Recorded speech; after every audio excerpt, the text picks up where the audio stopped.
The ground beneath the church was never meant to open. Not for the dead.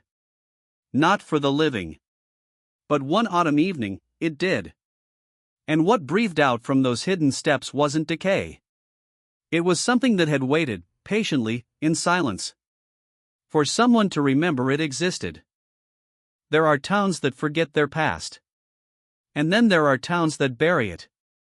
Not metaphorically. Not gently. But with intention. With weight. With something like fear. Havelock was the second kind. You wouldn't know it at first. If you arrived on a clear morning in late October when the hills of western Massachusetts burn with copper and ash, you might think Havelock was like any other small American town clinging stubbornly to its routines. A narrow main road.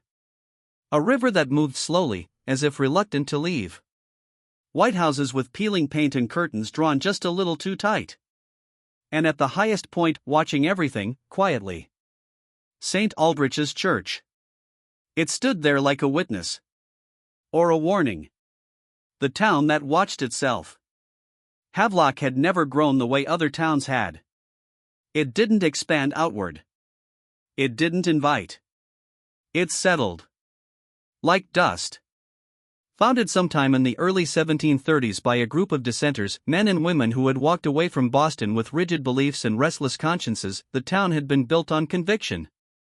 Or at least, what passed for it. They chose the land beside a bend in the river. Said it felt right. Said it felt chosen. That word would matter later. First came the mill. Then homes. Then the meeting house. And finally, after years of scraping survival from stubborn soil, the church. St. Aldrich's. Named after a martyr no one could quite verify. No records. No lineage. No clear origin. Just a name that sounded old enough to be trusted. The founding pastor Obadiah Fenwick had insisted on it. When questioned, he would smile faintly and say he had read it once, in a devotional text long since lost. People accepted that. Havelock was good at accepting things it didn't understand. The quiet rules of Havelock. By the time the Civil War had come and gone, the town had settled into something quieter. Not peace. Routine. The mill turned wool into cloth. The general store sold what little was needed. The blacksmith worked iron that outlived the men who shaped it. There was a schoolhouse. A tavern that claimed temperance but poured drinks strong enough to loosen confessions no one would repeat in daylight. And always. The church. Painted white every decade by volunteers who cared deeply about appearances. Inside, the sermons were measured. Controlled. Emotion was something to be managed, not expressed. Sin was acknowledged, but only in ways that kept it distant. Abstract. Safe. Because in Havelock, what was dangerous wasn't sin itself. It was exposure. Reverend Silas Drummond. By 1878, the church belonged quietly, completely, to one man. Reverend Silas Drummond. 53 years old. A widower. A man shaped by inheritance more than calling. His grandfather had preached there. His father had died there. And Silas had simply stepped into the role as though it had always been waiting for him. No vote. No formal appointment. Just inevitability. He was not unkind. But kindness was not the same as warmth. Drummond spoke carefully. Every word measured, weighed. He had a way of answering questions with other questions, longer ones. More complicated ones. He remembered everything. Things said years ago. Small inconsistencies. Moments of hesitation. He held them. Stored them. And when the time came, he used them. His smile never quite reached his eyes. But it was still a smile. And in Havelock, that was enough. The man who didn't belong. Elias Croft had been in town for 4 years. And in all that time, he had never stepped foot inside St. Aldrich's. That alone made people uneasy. Not openly. Havelock didn't do open discomfort. But quietly. In glances. In conversations that stopped when he passed. Elias was 41. Broad-shouldered. Quiet. The kind of man who carried his past like a sealed envelope, present, but unopened. He had come from upstate New York after some dispute no one fully understood. Money, maybe. Anger, definitely. But he worked. And in a town like Havelock, that mattered. He was the gravedigger. Which meant he spent more time with the dead than anyone else. And unlike the others, he didn't pretend the dead were peaceful. The day the ground answered back. It was late October. The kind of day where the air feels thin, like something is leaving. Elias had been digging since morning. The grave was for Prudence Holcomb, 78 years old, widow of a former selectman. A respectable burial. In the North Plot. The oldest part of the cemetery. The ground there was difficult. Roots tangled like veins. Stones layered beneath the soil like forgotten bones. Elias worked methodically. Shovel. Lift. Toss. Again. Again. Again. Until the sound changed. Not a crack. Not resistance. But something hollow. A resonance. Like knocking on a door, buried under 4 feet of earth. He froze. Listened. Nothing. Then slowly he knelt. Cleared the dirt by hand. And found it. A slab. Granite. Too clean. Too deliberate. Sealed at the edges with lead poured, not placed. Crafted. Not buried by accident. There was a shallow indentation at one corner. A place where a handle might have been. Once. Long ago. Elias stared at it for a long time. Then he did something that would change everything. He looked up. At the church. The men who already knew. Cornelius Vane arrived first. The deacon. A man who trusted numbers more than people. He examined the slab in silence. Ran his thumb along the lead seal. And something shifted in his face, not surprise. Recognition. But he said nothing of it. Just told Elias to cover it. Wait. Say nothing. Then came Reverend Drummond. The next morning. Cold. Gray. Windless. The kind of sky that presses down. He stood at the edge of the opened earth. Didn't step closer. Didn't kneel. Didn't touch. He just looked. For a long time. Too long. Then finally. This will require consideration. That was all. The burial was moved. The plot closed. And in that moment, something unspoken passed between the 3 men. Elias felt it. Even if he couldn't name it. Drummond knew. The silence begins. What followed happened quickly. Too quickly. Letters were sent. Records were accessed. Documents years' worth vanished. The North Plot was sealed. Officially due to structural instability. Unofficially. No one asked questions. Because Havelock had rules. And the oldest rule was simple. If something is buried, it was meant to stay that way. The night curiosity won. But Elias Croft was not from Havelock. He didn't share its instincts. Or its silence. So 3 nights later, he came back. Alone. Lantern in one hand. Pry bar in the other. The church loomed behind him. Dark. Watching. The tarp was still there. Waiting. He pulled it back. Exposed the slab. The lead seal gleamed faintly in lantern light. Old. Very old. But intact. Whoever had sealed it had done so completely. As if they had been afraid of what might come back out. Elias worked slowly. Carefully. The pry bar slipped under the edge. Metal against stone. Pressure, time stretched. Then.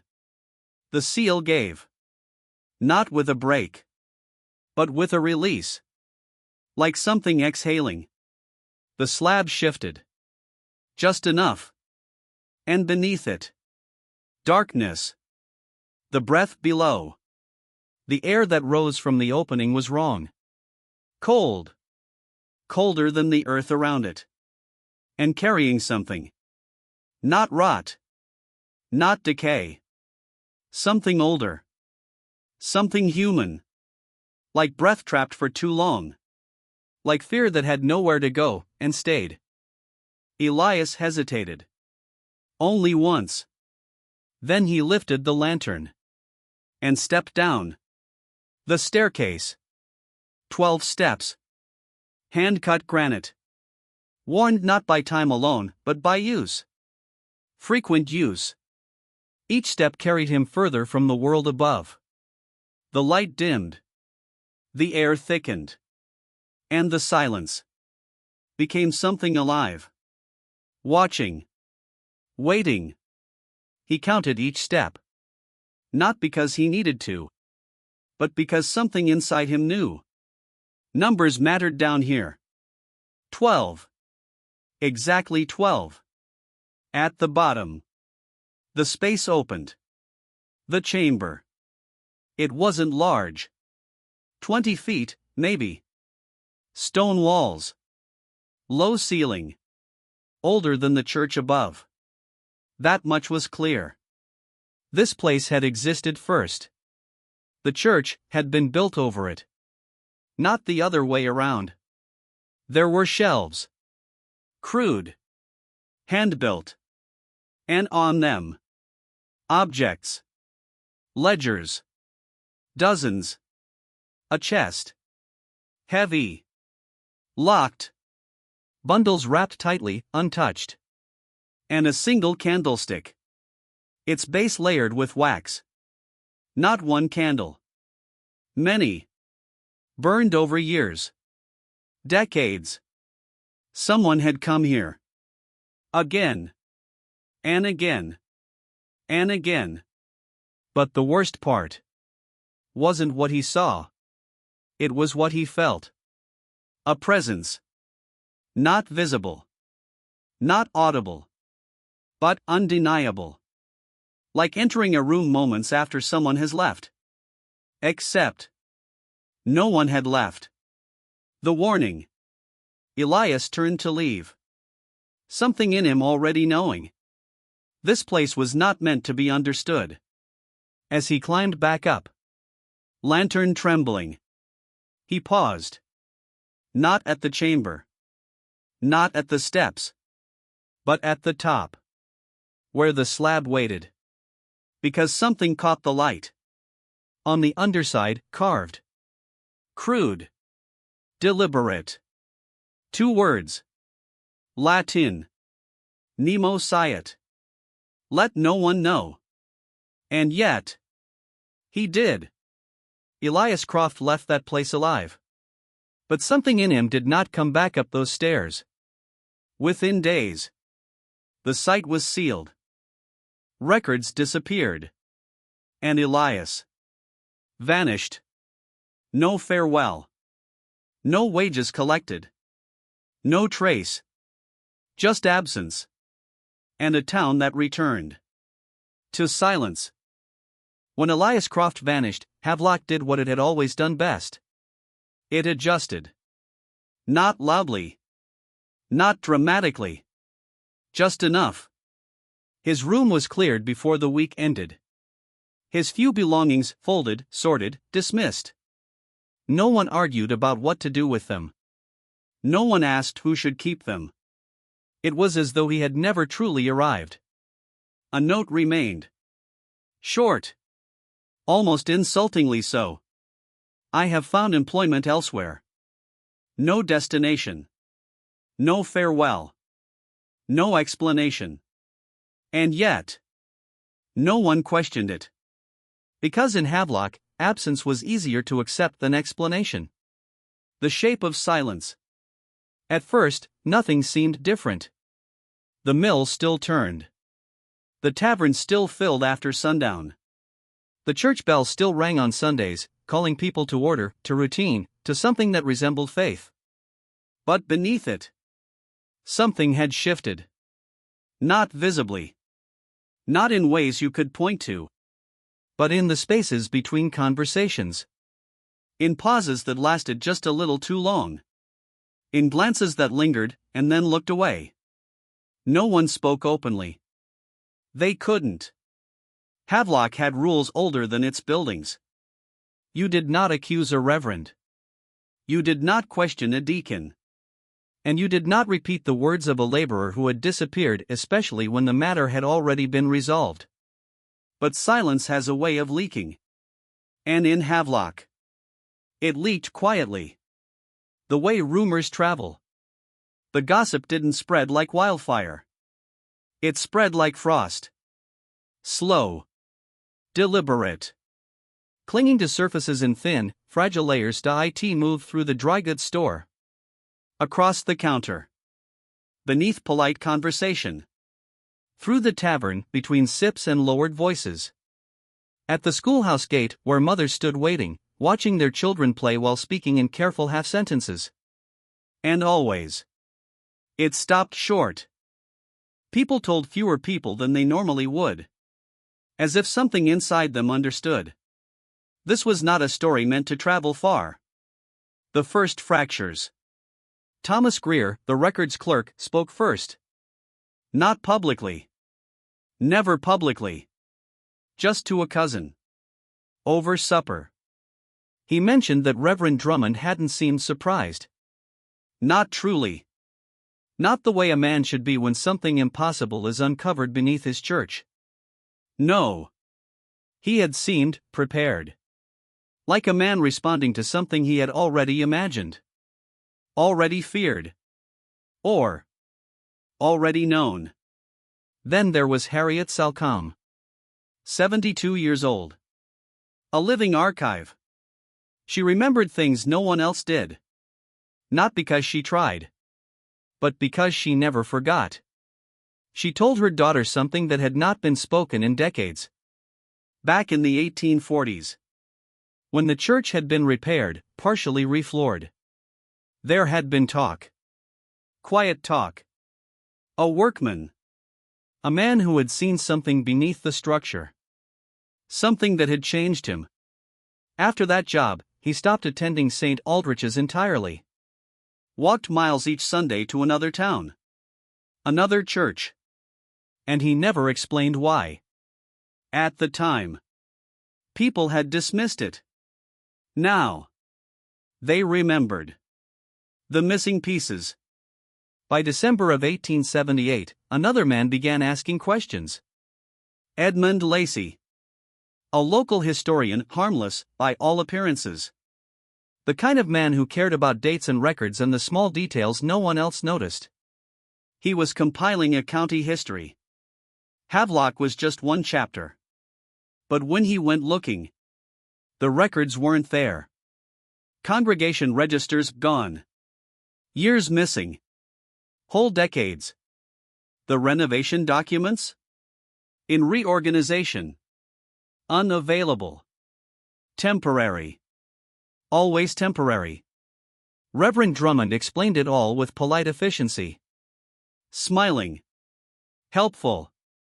Unshakable. And Edmund wrote it down. Accepted it. Moved on. Because even curiosity has limits in a place like Havelock. The woman who didn't stop. Margaret Yarrow was not like Edmund Lacey. She did not move on. 38 years old. Unmarried. A schoolteacher. She lived a life defined by structure, lessons, schedules, discipline. But beneath that, there was something sharper. A mind trained to question. To observe. To follow evidence where it led. even when it led somewhere uncomfortable. Especially then. She did not gossip. She did not speculate. She investigated. Quietly. Carefully. Letters into the past. Margaret began writing letters. Not many. Not at once. Just enough. To the Congregationalist Conference asking about the origins of St. Aldrich's. The reply came back thin. Incomplete.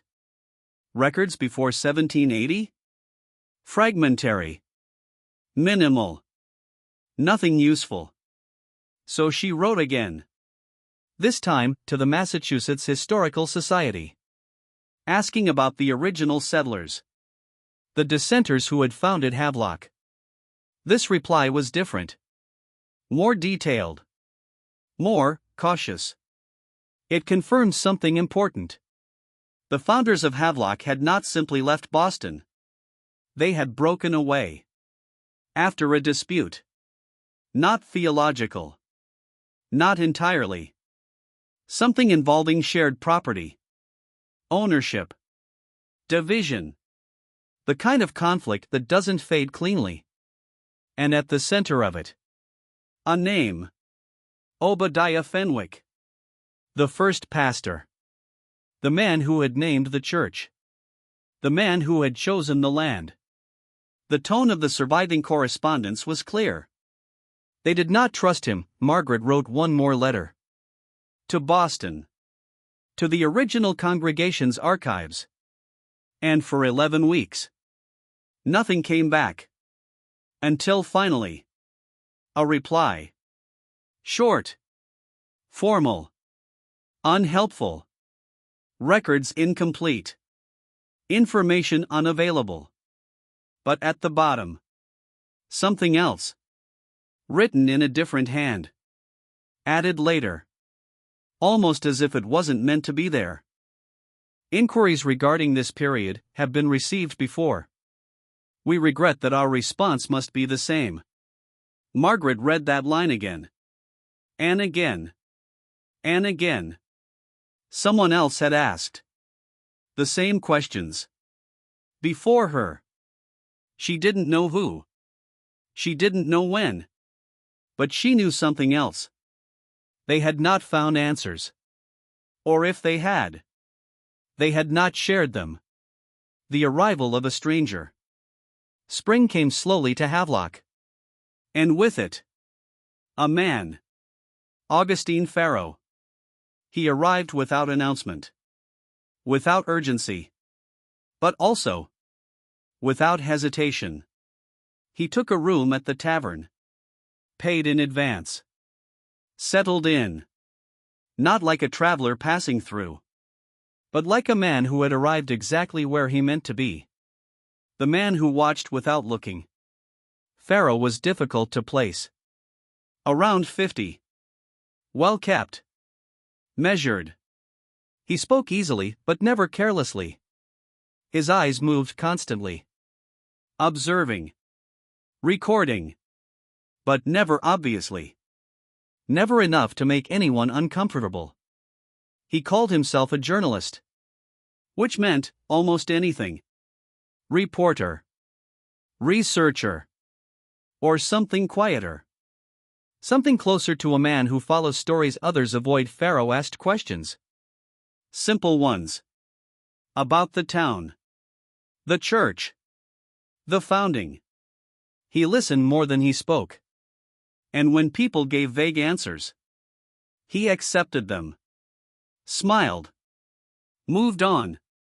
But he never stopped asking. He attended a Sunday service.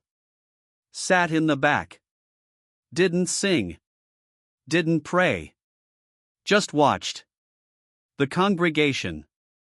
Not the sermon. He visited the records office, spent hours there. Reading. Taking notes in a small, tightly written hand. Impossible to read from a distance. He walked the churchyard alone. Stopped at the fence around the north plot. Stood there. Still.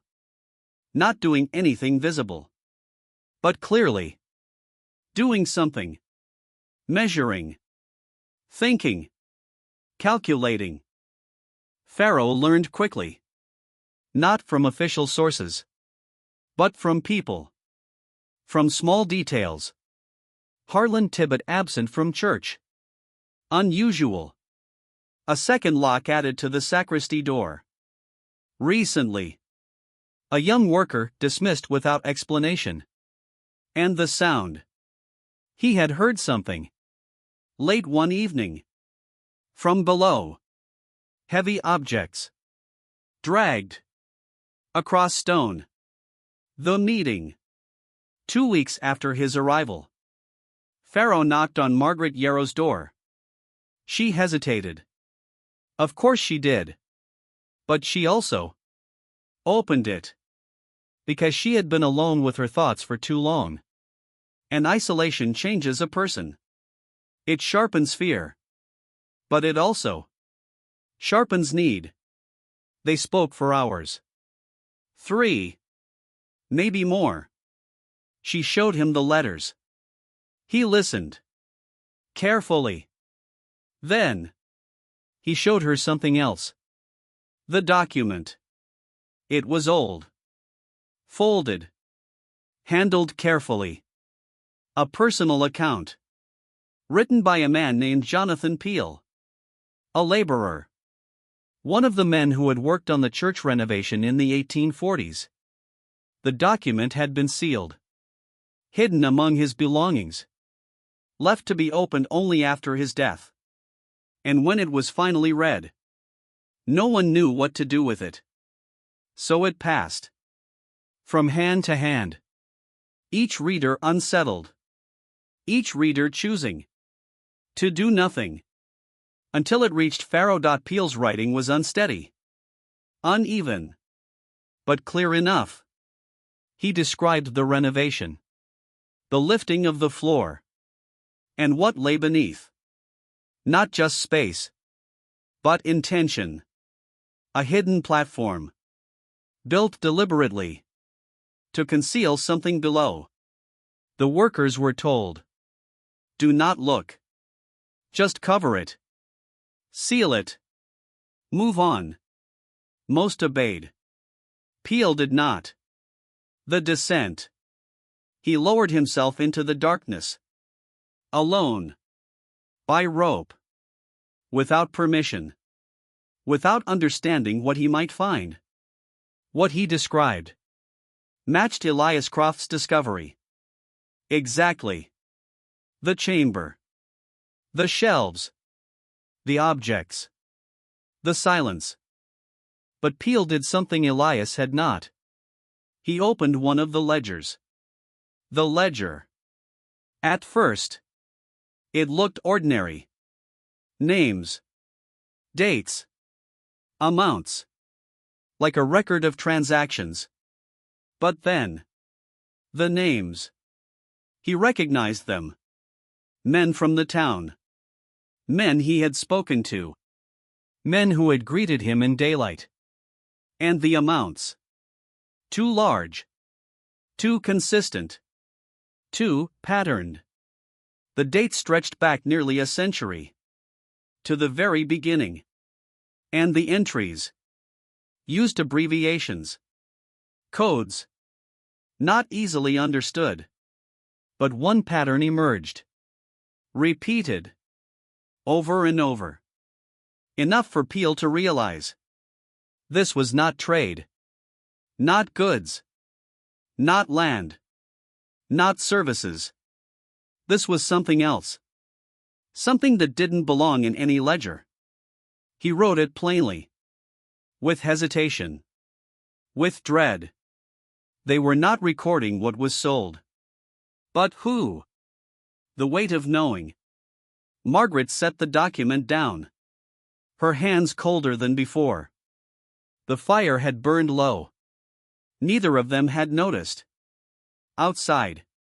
The town was silent. Peaceful. Unchanged. But now. She could see it differently. Every face. Every family. Every Sunday sermon. And the church. Still standing. Still watching. She asked Pharaoh a single question. What will you do? He answered simply. Find out how far it goes. And in that moment, without saying it aloud, they both understood something. This was not history. Not anymore. It was still happening. Truth rarely disappears. It doesn't dissolve. It doesn't vanish. It changes form. It hides in patterns. In repetitions. In names that appear, again and again, across generations. And if you're patient enough, if you look long enough, you begin to see it. Not as a story, but as a structure. The pattern beneath the town. Augustine Pharaoh did not search for ghosts. He searched for consistency. And Havelock was too consistent. At first, it looked like ordinary history. Names in ledgers. Property records. Tax rolls written in fading ink.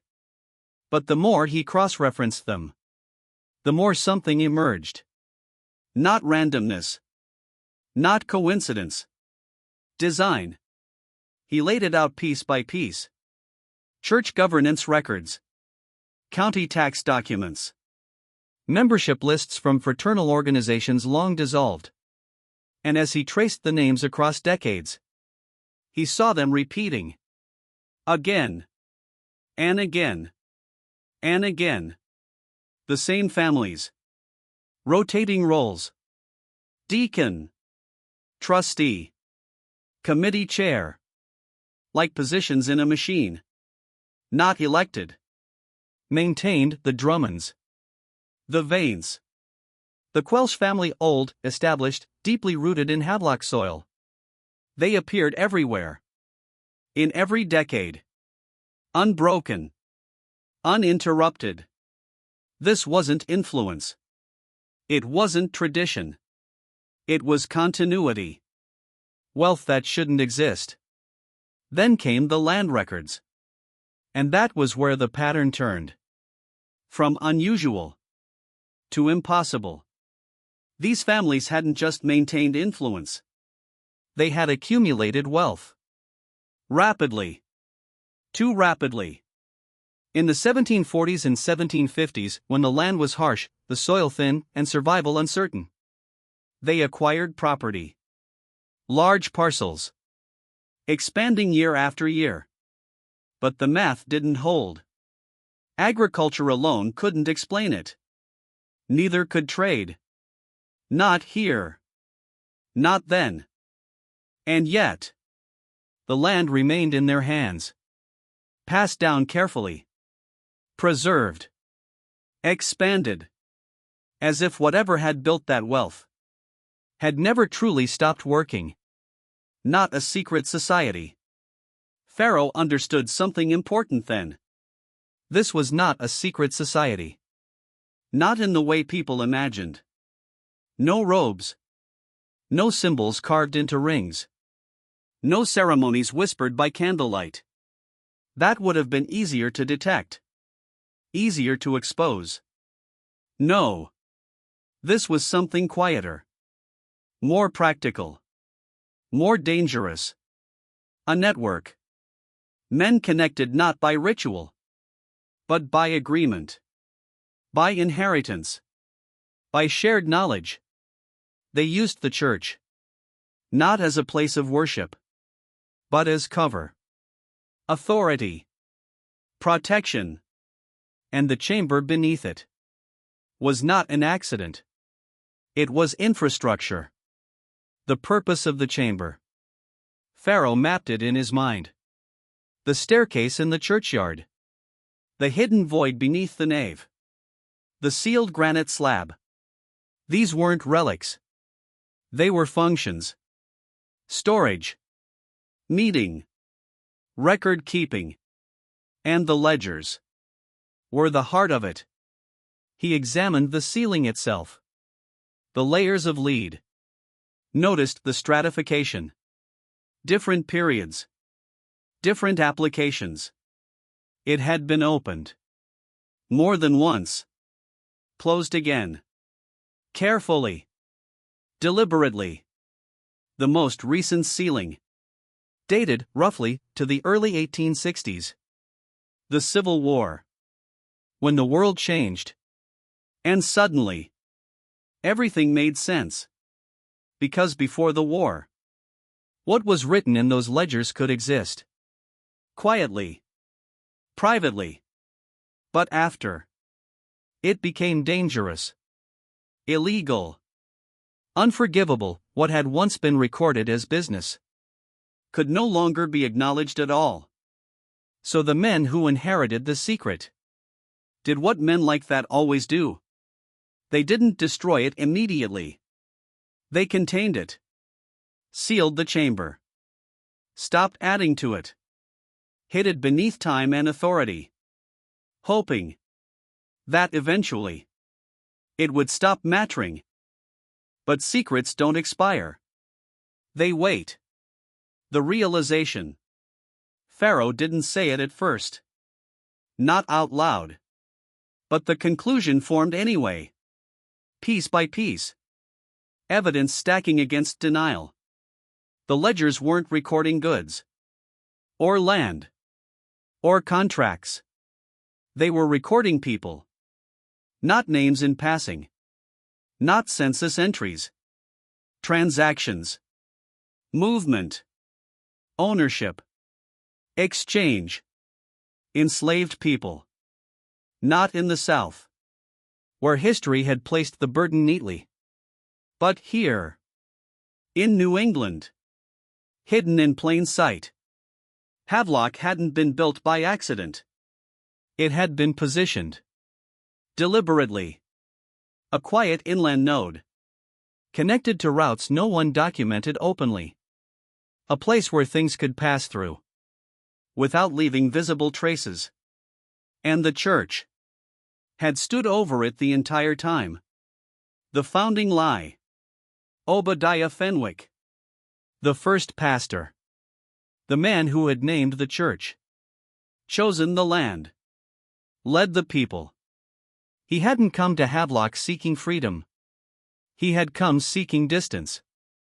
The dispute in Boston. The one about shared property. Suddenly looked different. What if it hadn't been about land? Or money? At least, not in the ordinary sense. What if it had been about something that couldn't be divided cleanly? Something that required silence. Something that could not survive scrutiny. Fenwick hadn't just led a congregation. He had relocated an operation and built a church on top of it. The weight of inheritance. Margaret Yarrow listened as Pharaoh laid it out. Carefully. Piece by piece. Watching her reaction. She didn't interrupt. Didn't argue. Didn't deny. Because she had already seen it. From another angle. Through letters.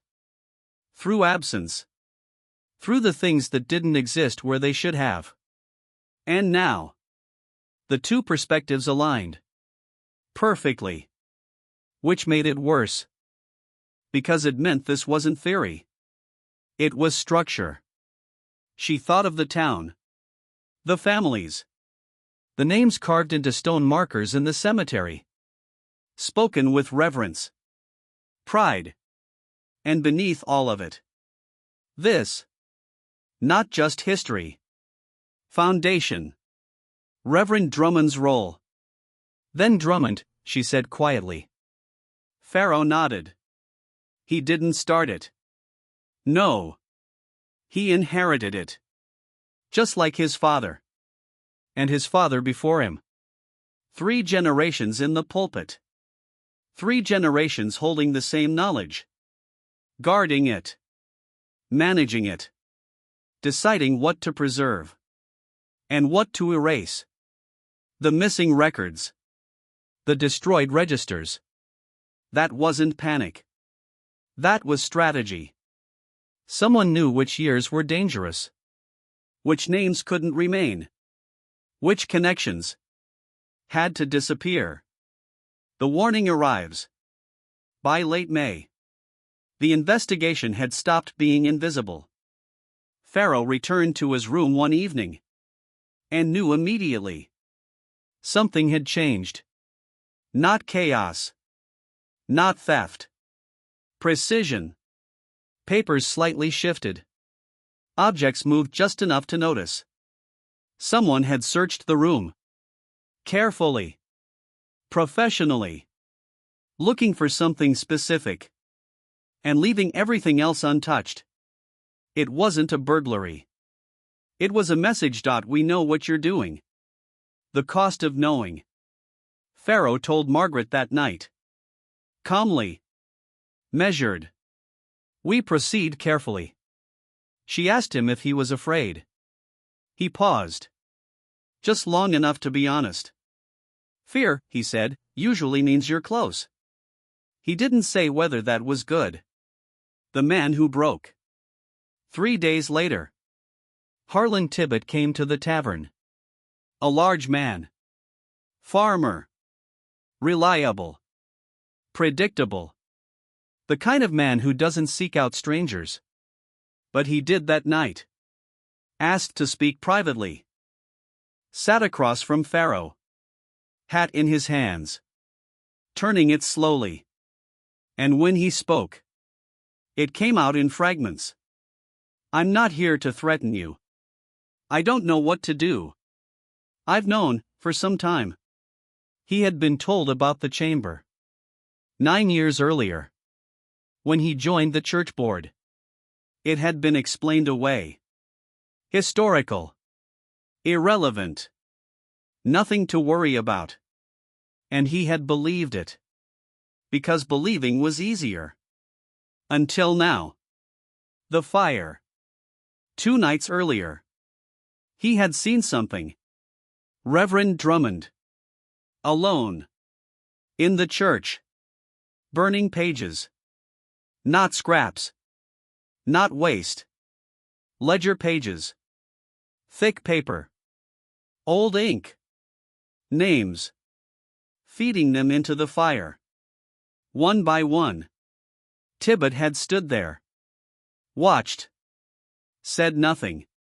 Because some moments arrive too fast. For courage to catch up. The question. Pharaoh asked him one thing. How many ledgers? Tibbet swallowed. Looked down. A lot. Shelves full. Years. Decades. Generations. And now. Being erased. The choice. Will you testify? Pharaoh asked. Silence. Long enough to hurt. I have a family. Not an excuse. Not really. A fact. The simplest and most powerful barrier between truth and action. He left that night. Walked out into the dark. And never came back. No explanation. No message. Just absence.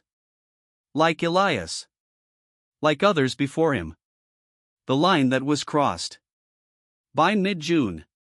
Margaret made a decision. She wrote a letter. Carefully. Deliberately. To a journalist she trusted. In Springfield. She described everything. Not as accusation. But as evidence. Then she waited. And in that waiting, fear changed. It became constant. Low. Persistent. Not a sudden shock. But a quiet understanding. She was no longer observing this story. She was inside it. The final preparations. Pharaoh, meanwhile, prepared for something else. He wrote everything down. Every finding. Every connection. And sent it away.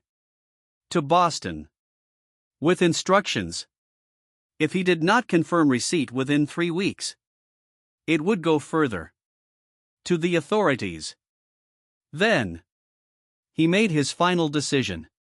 He would go back. Not to the graveyard. To the source. The hidden entrance. The architectural survey had revealed it. A detail no one noticed. Or chose not to. A passage. Built into the foundation. Hidden behind the north wall. Covered in ivy. Invisible from the road. An entrance. Still in use. The descent begins. June 21st. Night. Warm. Still. Pharaoh approached the church. Lantern dimmed. Steps measured. The world felt occupied. Not empty. Not quiet. Watching. He found the door. Small. Low. Preserved. And the hinges. Recently oiled. Someone had been here. Not long ago. He opened it. Stepped inside. The passage stretched ahead. Narrow. Cold. And as he walked, the air changed. Thickened.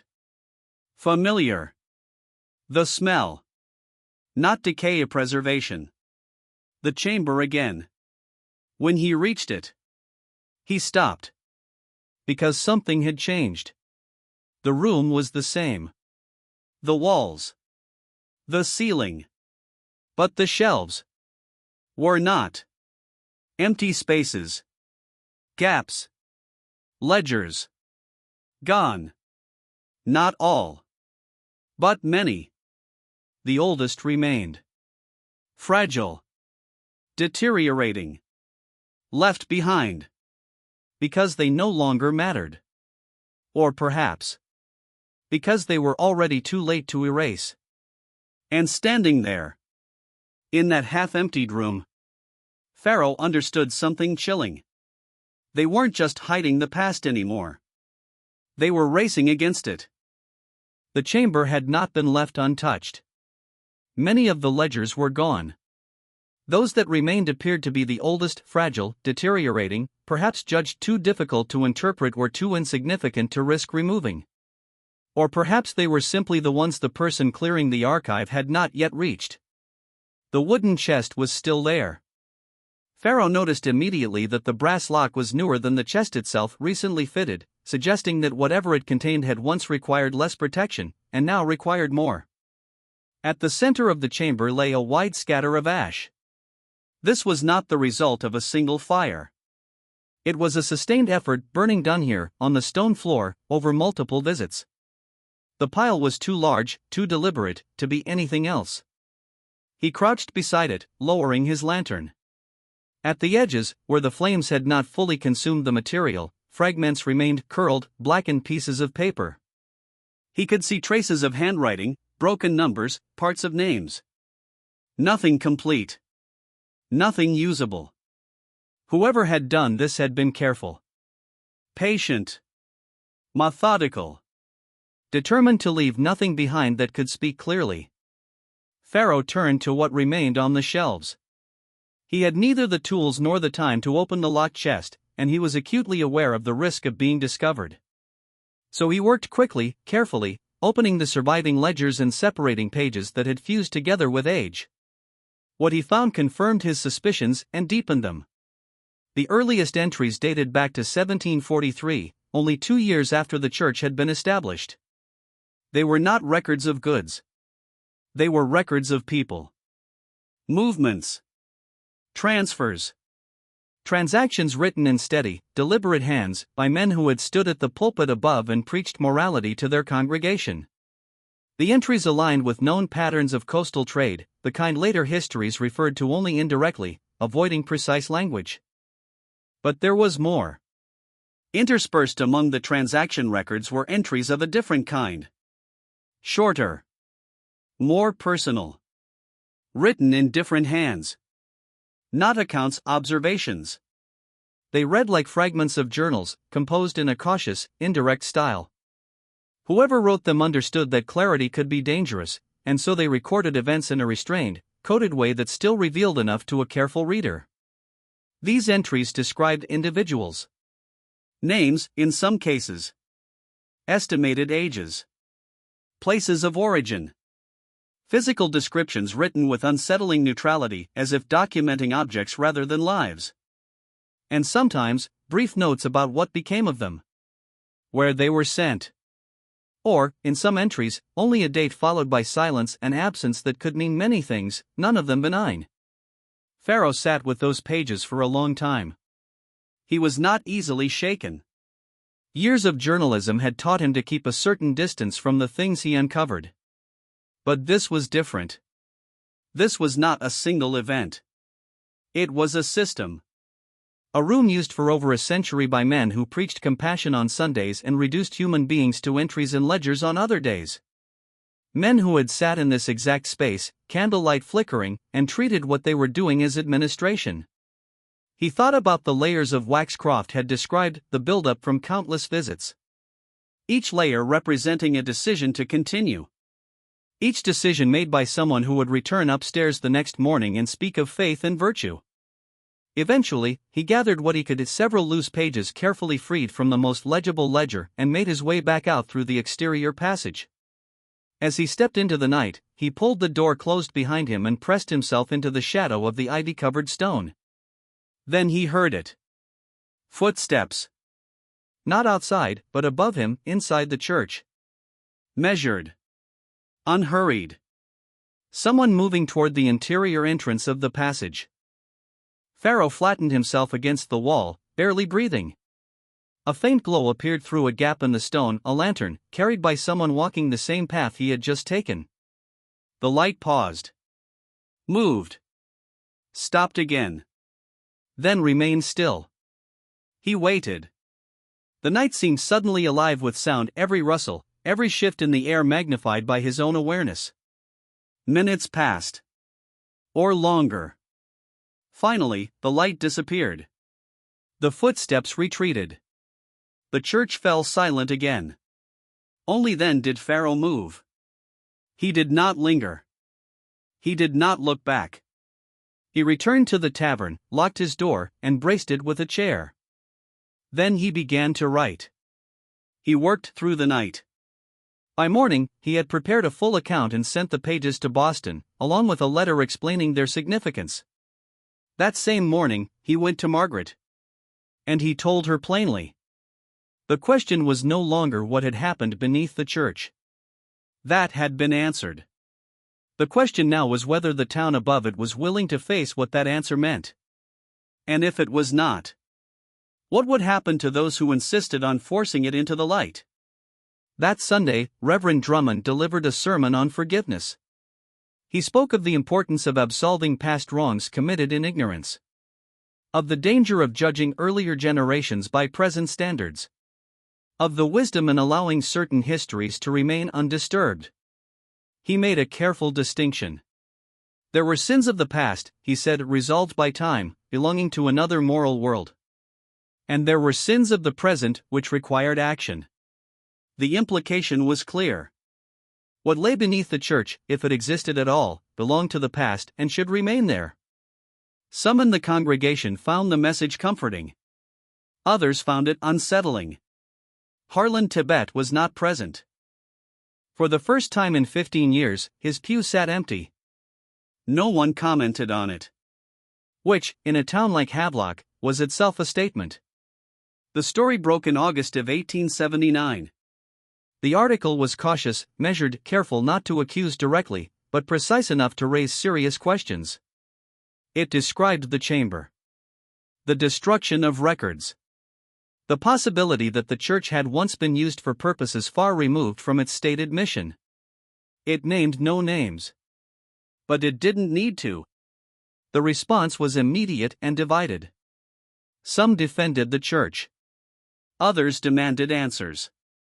An investigation was promised. Reassurances were issued. And then, quietly, things began to change. Reverend Drummond resigned that October, citing poor health. No charges were ever filed. Records from key years were missing. The chamber was sealed, this time permanently, filled with concrete under the pretense of structural repair. The entrance was bricked over. The ivy grew back. And within a generation, the story faded. Havelock continued. The church remained. The sermons went on. New coats of paint. New leadership. New congregations. By the turn of the century, almost no one remembered what had once been found beneath it. Except in fragments. A letter preserved in a box.